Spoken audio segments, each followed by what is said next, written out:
구약 1088면 예레미야 24장 1절에서 7절까지 말씀입니다.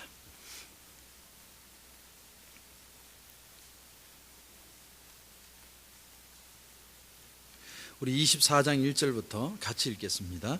바벨론의 느부갓네살 왕이 유다 왕 여호야김의 아들 여고냐와 유다 고관들과 목공들과 철공들을 예루살렘에서 바벨론으로 옮긴 후에 여호와께서 여호와의 성전 앞에 놓인 무화과 두 강주리를 내게 보이셨는데, 한 강주리에는 처음 익은 듯한 극히 좋은 무화과가 있고 한 강주리에는 나빠서 먹을 수 없는 극히 나쁜 무화과가 있더라.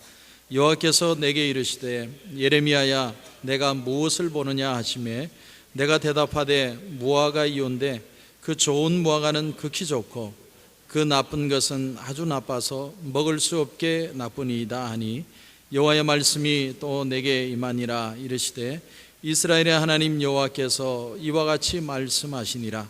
내가 이곳에서 옮겨 갈대아인의 땅에 이르게 한 유다 포로를 이 좋은 무화과 같이 잘 돌볼 것이라. 내가 그들을 돌아보아 좋게 하여 다시 이 땅으로 인도하여 세우고 헐지 아니하며 심고 뽑지 아니하겠고, 내가 여호와인 줄 아는 마음을 그들에게 주어서 그들이 전심으로 내게 돌아오게 하리니 그들은 내 백성이 되겠고 나는 그들의 하나님이 되리라. 아멘. 어떤 분이 이런 말을 했습니다. 사람의 마음에는 두 개의 침실이 있다. 하나의 침실에는 기쁨이가 살고 있고 하나의 침실에는 슬픔이가 살고 있다. 그래서 한 방에서 기쁨이 깨어 있으면 다른 방에 슬픔이는 잠이 든다. 그럴듯하죠. 기쁨이 충만하면 슬픔은 저절로 가라앉습니다. 그런데 반대로 우리 기분을 자꾸 우울하게 만들고 요즘 말로 꿀꿀하게 만들면 역시 우리의 기쁨도 역시 다 사라집니다. 이게 사람의 마음이라는 것이죠. 그래서 시시각각으로 변하는 것이 바로 우리 인간의 마음이라는 겁니다. 팀 한셀이라고 하는 유명한 교육자가 10년 만에 자기 아주 친한 친구를 하나 만났습니다. 10년 만에 만났으니 얼마나 반갑겠습니까? 근데 그 친구가 10년 전에도 아주 신앙생활을 잘 했는데 10년 후에 만나보니까 아주 놀라울 정도로 신앙의 삶이 변해 있더라. 얼굴도 변하고 삶도 변하고 아주 성령 충만하고 기쁨과 확신에 차서 살더라는 것이죠. 그래서 물었습니다. 도대체 자네에게 무슨 일이 일어났기에 이렇게 자네의 삶이 이렇게 달라질 수 있었는가? 그때 이 친구가 대답을 합니다. 내가 로마서를 다시 읽다가 내가 정말 죄인이라는 거 하고 성령님께서 내 안에 오셔서 깨달은 후부터는 나는 전혀 다른 삶을 살게 되었다네. 아니 그거야 우리가 다 아는 사실 아닌가? 죄를 지은 죄인이고 또 우리가 성령이 오면 성령 충만할 수 있고, 그럼 전에도 마찬가지지 않느냐? 맞아, 맞는 얘기인데 나는 늘 죄인이라는 것을 알고 살았지. 하지만 전에는 내가 크리스찬이 되었기 때문에 더 이상 죄를 지어서는 안 된다는 그런 부담감을 가지고 내가 살았다네. 내가 잘못한 일이 있으면 그 죄책감, 길티 필링에 빠져서 어쩔 줄 모르고 고통스러워하고 밤에 잠도 못 이루며 그렇게 살았다네. 그런데 로마서를 읽다가 두 가지 중요한 사실을 하나 깨달았는데, 첫째가 뭐냐면 나는 내가 죄인이고 또 앞으로도 계속해서 죄를 지을 수밖에 없다는 사실, 내가 그걸 깨달았다니. 근데 그것을 깨닫고 난 후부터 그 후로도 내가 죄를 범해도 숨기거나 좌절하지 않게 되었다네. 놀랍지 않은가? 적어도 내가 죄책감으로 시달리면서 내가 길티 필링에 빠져서 괴로워하지는 않는다는 것이네. 근데 참 이상하지. 그렇게 내가 생각하고 난 뒤부터 나의 삶이 아주 놀랍게 변화되었다니. 전에는 내가 죄를 지으면 나는 안 될 놈이야, 역시 별 수 없어, 늘 그렇게 생각하고 살았는데 이제는 내 안에 역사하시는 성령님을 바라보면서 살아야 한다는 것을 깨닫게 되었다는 겁니다. 그래서 이제는 내 삶에 성령 하나님이 어떻게 역사하실까를 기대하게 되는 삶의 기준이 달라지게 되었다는 거예요. 그래서 그 팀 한셀이라는 분이 말미에 이런 고백을 했습니다. 내 친구는 변화되었다. 나쁜 사람으로부터 좋은 사람으로의 변화가 아니라 좋은 사람으로부터 놀라운 사람으로 변화되었다. 그는 전에도 성실하고 도덕적인 크리스찬이었다. 그러나 그가 복음의 진리와 성령님에 대하여서 깨닫고 난 다음부터는 그의 삶은 불이 있는 불의 삶이 되었다. 그렇습니다, 성도 여러분.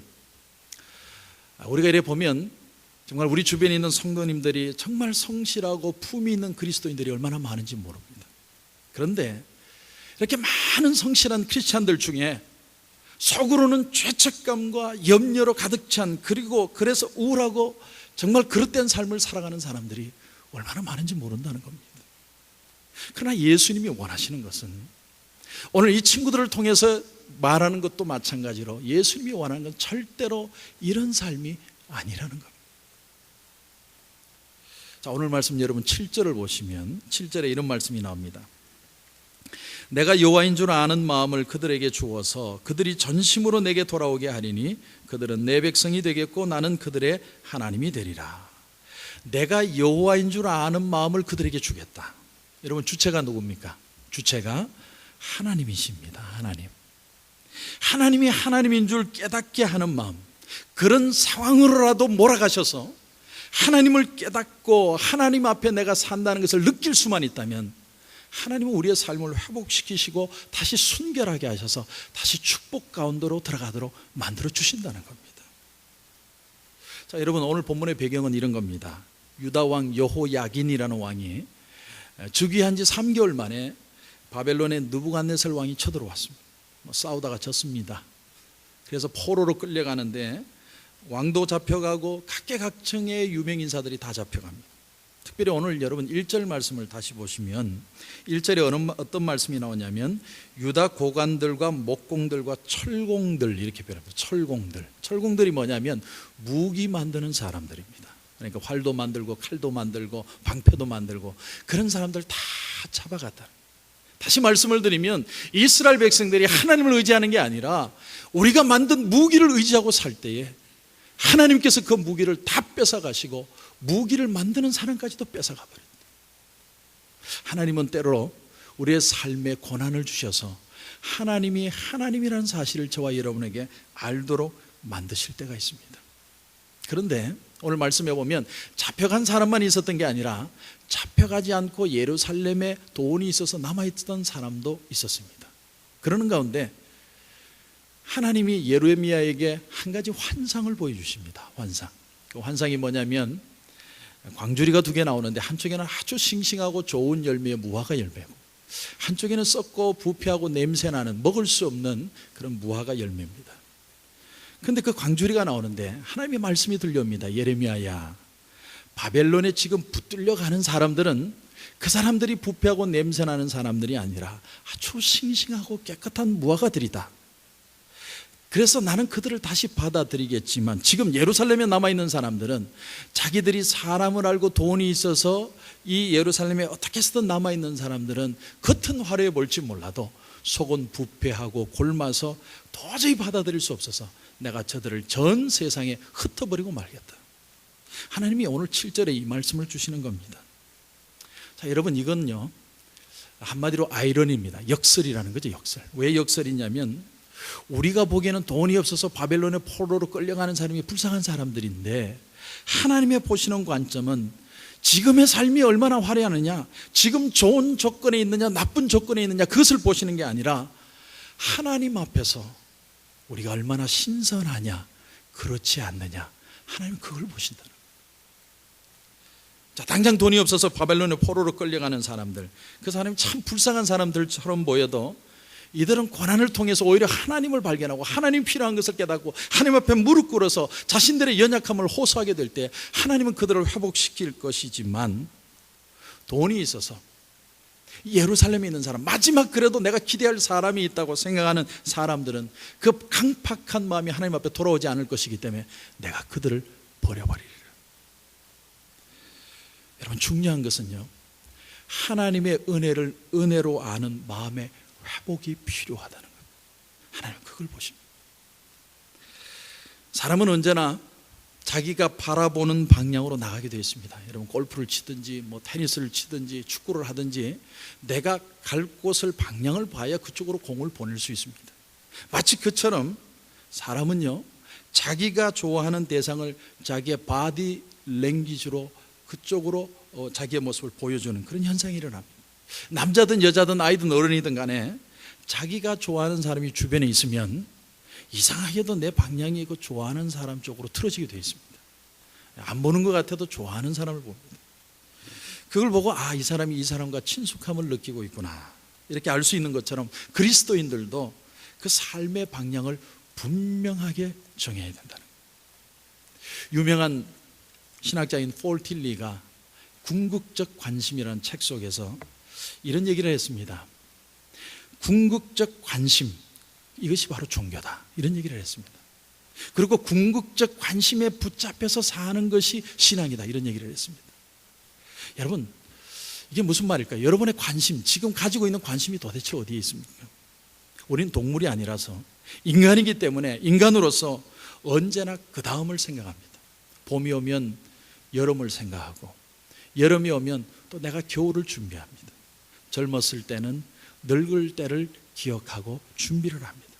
그 다음을 생각하고 좀 더 나가다가 결국에는 궁극적인 일에 관심을 가지는 것, 여러분, 그게 바로 인간의 모습이요, 또한 우리 그리스도인들의 모습이라는 것이죠. 자, 구약 창세기를 보면 애굽으로 야곱의 가족들이 내려가는데 어떤 대우를 받고 가느냐면 왕족으로 갑니다. 왕족. 그 이유가 뭐냐면 우리가 잘 아는 요셉이 애굽의 총리가 되었기 때문에 그들은 거기서 참 화려한 삶을 삽니다. 근데 요셉은 늘 마음이 어디에 있었느냐면 애굽에 내가 총리로 있지만 그의 마음은 늘 가나안 땅에 있었습니다. 하나님이 약속하신 가나안 땅. 어디서 알 수 있느냐면 요셉이 죽을 때 유언을 하는데 너희들이 이 땅을 떠날 때 내 해골을 메고 가라. 다시 말하면 이 요셉의 마음은 늘 하나님이 약속한 땅에 있었다. 그런데 이스라엘 백성들은 그렇지 않았습니다. 애굽에 있을 때 화려하게 살고 좋고 너무너무 좋아서 하나님을 잊어버립니다. 그러다가 요셉이 죽는데, 요셉이 죽고 난 뒤에 요셉을 알지 못하는 왕이 일어났을 때 그들에게 괴롭힘의 역사가 시작이 됩니다. 여러분, 출애굽기 2장 23절에 보면 여러 해 후에 애굽 왕은 죽었고 이스라엘 자손은 고된 노동으로 말미암아 탄식하며 부르짖으니 그 고된 노동으로 말미암아 부르짖는 소리가 하나님께 상달된지라. 여러분, 너무 고통스러우니까 막 부르짖기 시작한 거예요. 하나님 앞에 기도만 한 게 아니라 그들은 원망도 했을 겁니다. 왜 우리가 이런 신세가 되어야 하는가? 그런데 놀라운 사실은 그 고난 가운데 하나님이 어떻게 했느냐가 중요합니다. 그 다음 절을 보면요, 하나님이 그들의 고통 소리를 들으시고 하나님이 아브라함과 이삭과 야곱에게 세운 그의 언약을 기억하셨다. 여러분, 우리에게 고난이 오는데 고난은 우리에게 실패요, 아픔이요, 상처가 아니라 고난 속에 하나님이 우리의 음성을 들으시는 가장 가까이 다가오시는 역사가 있다는 사실을 여러분 믿으시길 바랍니다. 그리고 보면 하나님이 우리에게 가장 중요하게 생각하는 게 뭐냐면 하나밖에 없습니다. 하나님을 하나님으로 알고 내가 지금 찾고 있느냐, 우리 인생의 궁극적 관심을 하나님에게 포커스 맞출 수 있느냐. 하나님은 그것만 관심이 있지 다른 건 별로 관심이 없습니다. 우린 고난이 싫습니다. 어려움이 싫어가지고 빨리 어려움이 지나갔으면 좋겠다고 생각하는데 그 어려움을 통해서 우리의 믿음의 근육들을 키우시고 하나님을 향한 그 마음이 풍성해지도록 만드시는 하나님의 역사의 시간이 있다는 겁니다. 그것이 하나님이 우리를 만지시는 놀라운 고난 속에 있습니다. 여러분, 그렇습니다. 편안할 때는 전혀 부르지 않았던 이름인데 내게 고난이 오면 하나님 앞에 울부짖습니다. 하나님, 왜 내 소리를 안 들으십니까? 하나님, 나를 왜 이렇게 두십니까? 하나님은 어디에 계십니까? 하나님은 왜 외면하고 계십니까? 그런데 그 기도가 그냥 내 하소연같이 보여도 하나님은 그 기도를 오늘도 듣고 계신다. 여러분, 오늘 다시 한번 5절을 한번 보십시오. 5절을 보니까 이스라엘의 하나님 여호와께서 이와 같이 말씀하시니라. 내가 이곳에서 옮겨 갈대아인의 땅에 이르게 한 유다 포로를 이 좋은 무와 같이 잘 돌볼 것이다. 하나님이 바벨론으로 이스라엘 백성들을 포로되어 가게 하는데 그걸 뭐라고 표현하냐면 잘 돌볼 것이다. 여러분, 김치 냉장고를 잘 아시죠? 김치 냉장고. 이 김치 냉장고가 어떻게 개발되게 됐냐면 사실은 간단합니다. 이 김치 속에 젖산균이라는 것이 산을 생산하는데 그 산이 너무 많아지면 김치가 시는 겁니다.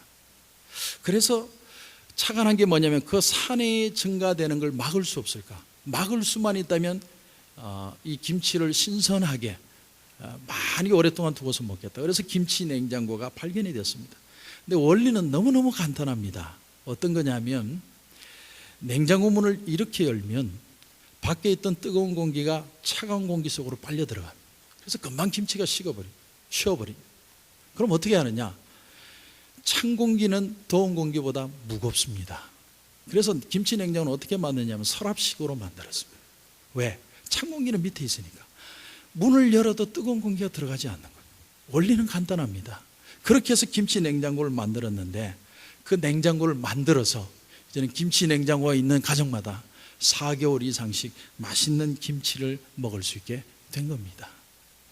그런데 하나님이 바벨론을 어떻게 사용하셨냐면 바벨론의 포로로 사는 삶이 고난이 아니라 신선도를 유지하는 영적인 김치 냉장고로 사용하시겠다는 거예요. 이게 하나님이 고난을 주시는 이유라는 겁니다. 그렇다고 해서 바벨론으로 잡혀간 사람들이 고난 속에만 있으면 하나님의 뜻이 오느냐? 그게 아니라 고난이 오니까 하나님을 생각하고 하나님 앞에 부르짖고 하나님 앞에 기도하는 가운데 하나님이 다시 은혜를 주셔서 그들을 회복시켜 가신다는 거예요. 제가 처음에 미국에 왔을 때 저도 여러 교회를 다녔습니다. 그래서 교회를 방문하시는 분들, 탐방하시는 분들을 저는 이해를 합니다. 나도 그렇게 했으니까. 근데 교회 가서 설교만 들으면 왜 그렇게 눈물이 나는지 모르겠어요. 정말 부끄러울 정도로 그렇게 눈물이 나는 거예요. 왜? 어떻게 살아야 될지 상상이 안 가는 거예요. 미국도 모르고 어떻게 살아야 할지도 모르고. 그러니까 하나님 앞에만 매달려서 기도하는데 그때에 내 가슴은 가장 뜨거운 시간이었다는 거예요.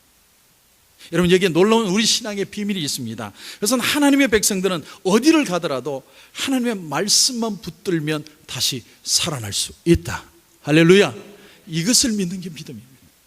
고난이 오는데 왜 이렇게 힘들지? 왜 나는 이렇게 힘들지? 그렇게 생각할 수도 있지만 하나님이 그 고난을 통해서 죄송하지만 우리의 교만을 꺾으시고 다시 하나님을 보도록 신선한 크리스찬의 모습으로 다시 살아날 수 있도록 하나님이 작업하는 시간일 수 있다는 겁니다. 중요한 건 이거 하나입니다. 성경은 이거 얘기하는 겁니다. 내가 하나님의 말씀이 말씀으로 들려오는 촉촉한 가슴만 있으면 우리의 문제는 해결됩니다. 왜? 하나님이 우리를 만드시고 나를 만지시고 하나님이 이제 내 삶에 역사하기 시작하실 것이니까 그것이 하나님이 우리에게 주는 도전입니다. 여러분, 요한복음 15장에 보면 포도나무와 가지 비유가 나옵니다. 예수님이 말씀하시는데 나는 참 포도나무요 내 아버지는 농부다. 나는 참 포도나무다. 그 참이라는 단어에 두 가지 뜻이 있습니다. 하나는 거짓이 아니라 진실이다, 그런 뜻이 있고요. 또 하나의 참의 뜻이 뭐냐면 생명이라는 뜻이 있습니다. 생명. 그러니까 생명을 공급한다는 의미가 참이라는 단어 속에 있습니다. 나는 포도나무인데 생명을 공급하는 나무다, 이런 의미가 있다는 거예요. 우리가 예수님을 떠나서 내가 한번 잘해보고 내가 무엇을 해보려고 애를 써도 예수님이 영적인 수액을 공급해 주지 않으면 우리는 생명을 얻을 수 있는 삶을 살 수 없다는 얘기입니다. 그게 참 포도나무의 의미입니다. 그래서 그 다음에 요한복음 15장 2절에 보면 이런 말씀이 나옵니다. 물은 내게 붙어있어 열매를 맺지 아니하는 가지는 아버지께서 그것을 제거해 버리시고 물은 열매를 맺는 가지는 더 열매를 맺게 하려 하여 그것을 깨끗하게 하시느니라. 여러분, 하나님은 농사꾼이십니다. 농사꾼처럼 우리를 대하십니다. 그러니까 필요 없는 가지는 제거하고 하나님이 살아있는 가지로 신선하게 만들어서 더 큰 열매를 맺도록 하나님 만들어 주십니다. 돈이나 인간적인 관계, 그런 게 중요한 게 아니라 지금 바벨론이라는 김치 냉장고 속에 들어가 있는 그 이스라엘 백성들을 만지셔서 깨끗한 가지가 되게 하셔서 축복의 열매를 맺을 수 있도록 만드셔서 다시 돌아오게 하시겠다는 거예요. 가지를 깨끗하게 한다. 여러분, 그래서 모든 성공의 포커스는 하나님을 의지할 수 있느냐 의지 못하느냐, 그거 차이입니다. 가만히 보면 예수를 떠나서도 무엇을 할 수 있는 것처럼 생각하는 분들이 있습니다. 하도 교회를 안 나오셔서 이렇게 말씀을 나누면 아유 목사님, 제가 사업이 너무 바빠가지고 교회를 갈 수가 없습니다. 사업이 너무 잘 돼도 교회 안 나오십니다. 또 어떤 분은 너무 사업이 안 돼서 나 교회 못 가겠습니다. 지쳐서 못 가겠습니다. 사업이 또 너무 안 돼도 또 교회를 안 나오십니다. 하나님이 우리에게 보시는 건 뭐냐면, 중요한 것은 내가 생명 공급을 어디서 받느냐 하는 것을 알아야 된다는 겁니다. 교회가 건물이 아니라 모여있는 이 자리에서 하나님의 말씀의 수액을 받아서 말씀이 부딪혀서 내가 변화되고 하나님의 말씀의 능력을 공급받는 그 순간에 내 영혼이 다시 살아나는 역사가 일어나게 되는 줄 여러분 믿으시기 바랍니다. 그래서 우리 아버지 하나님은 농부라고 얘기합니다. 내가 필요없는 가지는 제거하고 살아있는 가지를 신선하게 해서 더 큰 열매를 맺게 하겠다. 여러분, 우리의 삶에 열매 맺지 못하게 하는 게 얼마나 많은지 모릅니다. 때로는 우리의 성격. 내 성격이 안 뺏겨가지고 열매가 안 맺힙니다. 또 어떤 때는 욕망이고 야망일 수 있습니다. 어떤 때는 쾌락일 수도 있고요. 어떤 때는 쉽게 자포자기하고 부정적으로 생각하는 나의 모습일 수도 있습니다. 근데 하나님이 그런 장가지를 다 쳐내시고 아주 싱싱한 가지를 통해서 하나님은 가지치게 하시고 열매 맺게 하시는 분이시다. 여러분, 그게 바로 고난의 비밀입니다. 유엔 사무총장을 했던 더가 함마슐트 총장이, 그분이 쓴 에세이에 보면 이런 얘기가 나옵니다. 재밌는 얘기입니다. 아메리카 신대륙을 발견하기 위해서 콜럼부스가 이제 배를 타고 가는데, 그 배를 타고서 이제 이 미국이라는 거대한 신대륙을 발견하는 그 희망을 가지고 갑니다. 근데 그 배에 타는 한 선원이 오만 근심과 걱정을 다 하면서 그 배를 타고 똑같이 가는 거예요. 이게 무슨 걱정이냐면, 고향에서 이 사람이 구두 수송공이었는데 이제 그 주인이 나이가 들어서 늙어서 곧 돌아가실 것 같은데, 내가 빨리 이 신대륙을 발견해서 돈 벌어 가지고 와가지고 그 구두 수선집을 내가 인수해야 되겠다. 이 생각을 하니까요, 풍랑이 일 때마다 아이고 이러다 내가 죽으면 어떡하나, 그거 인수해야 되는. 또 시간이 자꾸 지체되면은 이건 늦으면 안 되는데, 그 주인 죽으면은 내가 구두 수선집 인수 못 하는데, 매일 울상으로 걱정이 태산이 되어 살아가는 거예요. 한번 생각해 보십시오, 여러분. 지금 신대륙을 발견해 가는 엄청난 희망의 미래를 보고 가는 사람이 있는데, 그 배 안에서 끊임없이 똑같은 장소에도 걱정하고 괴로워하고 힘들어하는 사람이 동일한 자리에 있다는. 자, 콜럼부스가 보니까 너무너무 딱한 겁니다.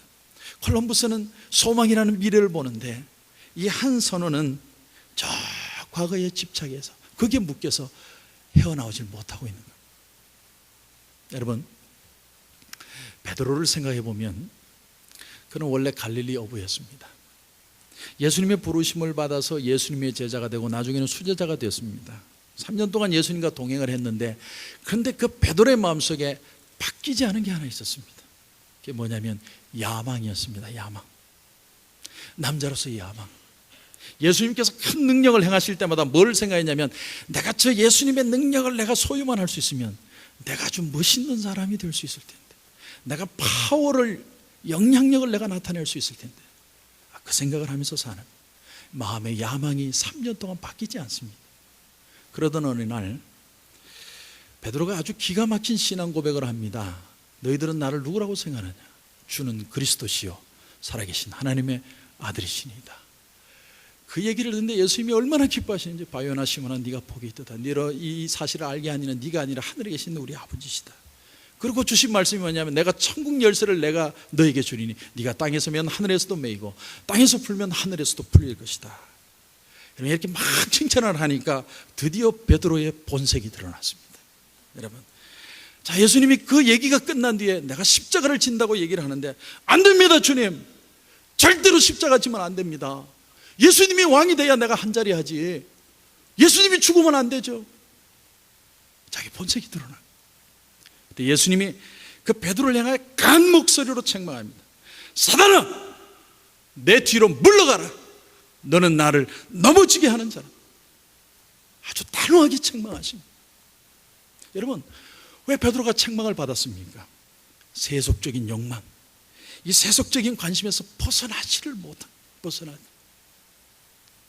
여러분, 베드로는 3년 동안이나 예수님을 쫓아다녔고 기적이란 기적은 다 보고 예수님하고 같이 잠도 자고 말씀도 듣고 얼마나 좋은 제자의 생활을 했는데도 그의 마음의 세속적인 야망은 전혀 바뀌지 않았습니다. 자, 그런데 베드로가 언제 이 세속적 욕망에서 벗어나느냐면, 예수님이 십자가를 지시고 부활하신 뒤에 오순절 마가의 다락방에서 기도하다가 베드로가 성령을 체험합니다. 하늘이 열리고 성령이 불같이 부어지는 역사를 경험하게 됩니다.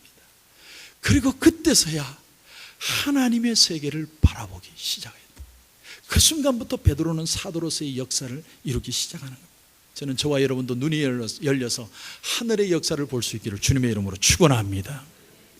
그 은혜를 체험했던 베드로가 베드로 전후서를 적었는데 베드로전서 1장 3절 4절에 이런 얘기를 합니다.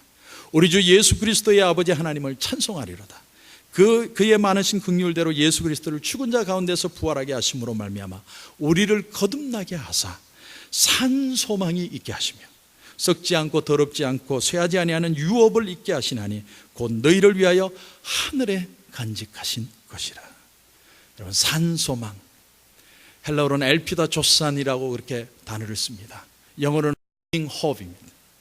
베드로의 신학의 핵심이 하나가 뭐냐? 베드로 전후서를 다 통틀어서 한 단어만 표현하라고 하면 엘피다 조산입니다. 산 소망, living hope입니다. 내게 죽지 않은 예수 그리스도가 십자가에 달려 죽으시고 부활하심으로 말미암아 이제는 영원한 생명이 되신 그 예수 그리스도께서 끊임없이 공급해 주는 그 산 생명을 붙든 자는, 오늘도 그 예수님을 통해서 은혜를 부여받는 사람들은 영원한 하늘의 산 소망을 두고 살아가는 것이다. 그것을 체험하니까 베드로의 삶이 뒤집어집니다. 저는 오늘 이 시간에 하늘로부터 임하는 살아있는 생명을 공급하시기를 주님의 이름으로 축원합니다. 여러분, 소망하고 소원은 다릅니다. 우리 인간들은 소원을 하지만 내 마음에 그런 소원이 있지만 소망은 하나님의 약속을 붙드는 겁니다. 여러분, 믿음이 뭔 줄 아세요? 믿음이라는 건 내가 믿습니다, 할렐루야, 이게 믿음이 아니라 하나님의 약속을 내 것으로 받아들일 수 있는 자세가 믿음이에요. 하나님이 무슨 말을 하든지 내게 주신 선한 약속이 있다는 것을 믿고 받아들이고 억셉트하고 따라가는 것이 여러분 믿음이라는 겁니다. 그렇게 할 때에 하나님이 우리에게 이루실 일을 이루어 주신다는 거예요. 여러분, 그게 바로 그리스도인의 삶입니다. Tuesdays with Mori, 모리와 함께한 화요일이라는 그런 유명한 베스트셀러가 있습니다. 모리 슈워츠라는 교수가 루게릭이라는 병이 걸려서 이제 서서히 몸이 굳어갑니다. 이 병은 근육이 마비되어 가다가 마지막에 심장이 굳어지면 죽는 겁니다. 불치의 병입니다. 방법이 없습니다. 그렇게 죽어가는데 미치라고 하는 한 제자가 화요일마다 이 나이든 교수를 찾아옵니다. 그래서 이 교수와 학생이 대화를 나누는데 그 대화 나눈 내용을 담은 것이 바로 모리와 함께한 화요일입니다. 그러니까 마지막 대화가 뭐냐면 교수가 이런 말을 합니다. 학생에게 어떻게 죽어야 하는지를 알면 어떻게 살아야 하는지도 알 수 있느니라.